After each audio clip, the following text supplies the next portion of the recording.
There is a distinct nostalgia that surrounds the early 2000s. It was a time when things were totally unhinged in a way that was fun and exciting, not terrible and apocalyptic like they are now. It was an era where the culture embraced danger, excitement, and extremity without apologizing for it. If you were alive at the time, you could feel it everywhere. I know I did.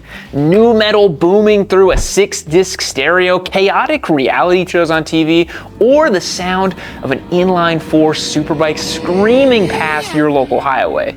During this time, motorcycles melded perfectly into the cultural landscape. For a brief, bombastic era, motorcycling reached its absolute peak in modern America. Dealerships couldn't keep flagship bikes in stock. Harley-Davidson had months-long waits for brand new models, and big, loud, impractical choppers were everywhere from cable TV every night and parked outside of every bar and grill in suburban America. But that moment is now 20 years or more in the past, and the unfortunate truth is that it's probably never coming back. Today, we're going to discuss why that is. We're going to revisit the cultural conditions that made motorcycles explode in popularity in the 2000s, and then ultimately explore the powerful forces that pulled the movement back down. Let's get into it. To understand why motorcycles thrived in the 2000s, you need to understand what America was actually like at the time. Some of you might have not even been born yet, but the best way to describe it was extreme. Not extreme as an adjective, like extremely this or extremely that, but extreme as a specific aesthetic and ethos that fueled every corner of the culture. You could see it in the global adoption of action sports. The X Games brought skateboarding, BMX, and freestyle motocross into our homes, playing on ESPN between football games and golf tournaments. It's almost unthinkable nowadays. Then Tony Hawk's Pro Skater video games pushed skateboarding and the complementary aesthetic further and further into pop culture, and I was influenced by it. Tony Hawk's Pro Skater was the first skateboarding video game I played, and then I wanted to go skateboarding. Within just a few years, Travis Pastrana landed the first double backflip on a dirt bike, and suddenly every 13-year-old in America had a Fox Racing sticker on their school binder.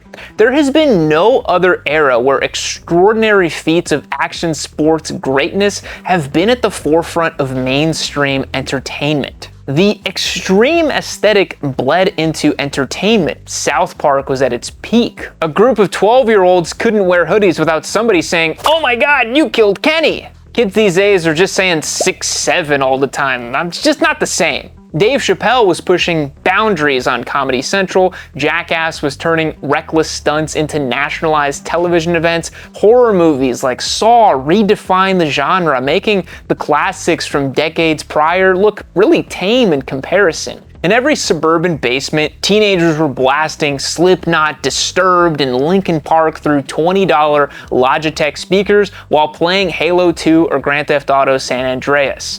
Yeah, that pretty much sums up my youth. It was an era built on spectacle, rebellion, and intensities, and motorcycles fit perfectly into that mindset.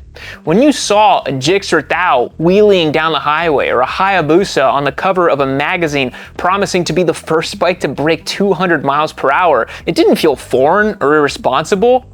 It all felt surprisingly normal, expected, and cool. Hollywood was all in as well. The Fast and the Furious hit in 2001 and made tuner JDM car culture explode, with Japanese sport bikes riding on its coattails. It became really common to see a CBR 600RR living in someone's garage next to their Honda Civic with a B-swap motor into it on jack stands. Motorcycles and cars in this arena shared the same aesthetic language. Fast, dangerous, loud, and expressive. Every aspect of the culture was extreme, and motorcycles were the perfect accessory.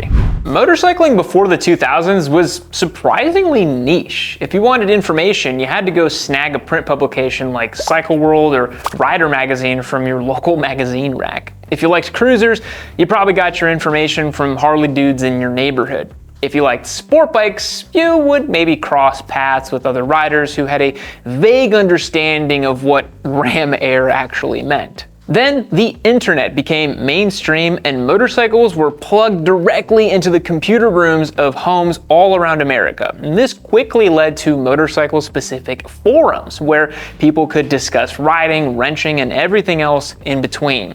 Video games like Tourist Trophy, MotoGP 4, or Midnight Club exposed people to real brands, real models, and real specs.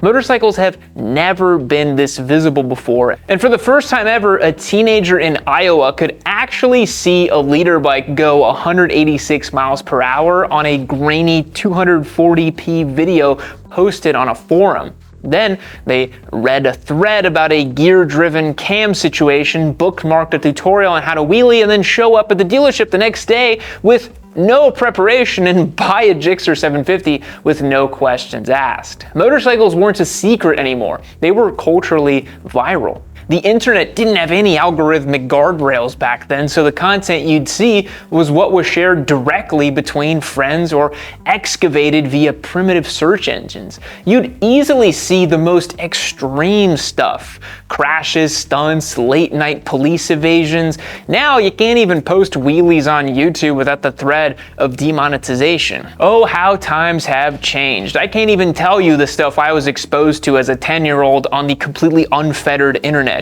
The Iraq War was a thing. I'll just leave it at that. Young people at the time were exposed to the Wild West era of the internet, which planted the seed for two-wheeled activities. The state of the economy in the 2000s directly influenced the popularity of motorcycles. Back then, people could actually afford toys. I know, kind of a crazy concept. And if they couldn't, they had such blind optimism and laughably easy access to credit that they just bought them anyway. Before the 2008 crash, unemployment was low, wages were fair, and the cost of living, including housing, food, and insurance, had not accelerated to the nightmare difficulty levels we have today. A brand new GSX-R cost about $8,000 in 2005. Adjusted for inflation, that's around $13,000 today. A new one costs basically the same today. We've discussed this before, but the cost of motorcycles have not meaningfully outpaced inflation, especially when you consider how much better they've gotten in the last few decades. The issue isn't necessarily the price, inflation adjusted, of the bikes that prevents people from riding. It's the price of everything else and the fact that many workers in America are grossly underpaid. In the 2000s, you didn't need a 750 credit score, a perfect debt-to-income ratio, and the blessings of 6 different financial entities just to buy a toy. Banks are handing out loans like candy. No income, no job or assets? Cool, you've just been approved for a $600,000 mortgage. Boomers were using home equity lines of credit to buy Harley-Davidsons. Young proto-squids were financing leader bikes on part-time incomes. It was reckless and unsustainable, but absolutely incredible for motorcycle sales. The economy had enough breathing room for millions of people to feel free to make irresponsible purchases. And few irresponsible purchases are quite as glorious as a neon green sport bike that can do 160 miles an hour.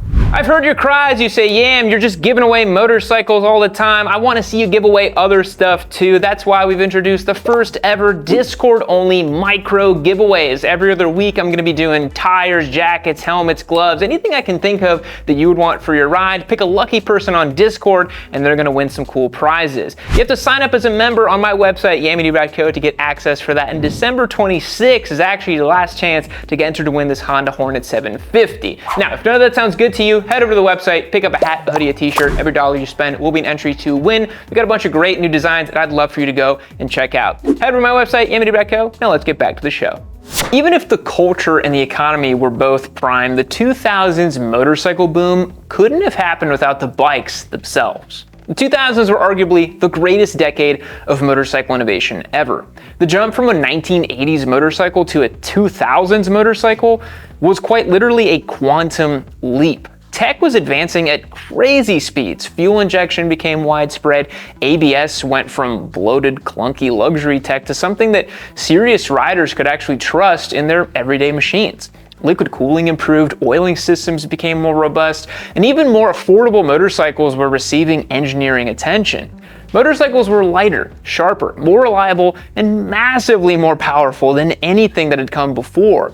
Most OEMs were releasing some of their most legendary models at this time too. A 2002 Yamaha R1 made over 150 horsepower and could go over 170 miles an hour. That's why we say a mid-2000s leader bike is not for the faint of heart. Ducati had won 5 World Superbike Championships with their 996, 999, and 1098 Superbikes, and the K5 Gixxer, still considered nowadays to be one of the greatest sport bikes ever built, blended analog purity and modern engineering. It was truly a golden age for motorcycling, and that's even before we get into the speed wars. In the late 90s and early 2000s, Japanese manufacturers were locked in a battle to build the fastest production motorcycle on Earth. It started with the Kawasaki ZX-11. Then Honda escalated with their CBR 1100 XX Super Blackbird, and it culminated, as we all know, in the release of the Suzuki Hayabusa. The bike that was so fast it forced the 186-mile-an-hour gentleman's agreement amongst the Japanese manufacturers. Because when the Busa hit 194 miles an hour in 1999, motorcycling changed forever. It immediately became a status symbol of the era, not just for speed freak riders, but for flex offenders everywhere. They started showing up in rap music videos, parked out in front of high-end nightclubs, or in the garage of a suburban dad who had a lifted pickup truck and a couple of jet skis. For the next 2 decades, the Busa has been a figurehead of power, excess, and outlandish customizations. Speaking of wild custom bikes, the chopper craze was in full swing too. Fueled by American chopper Jesse James and biker build-off, choppers turned motorcycles into aspirational lifestyle objects for an entire generation of middle-aged men. It didn't matter whether you were into sport bikes, cruisers, or even dirt bikes. If you wanted speed, spectacle, or to just inject some extremity into your otherwise banal life, motorcycles were the way to do it at the time.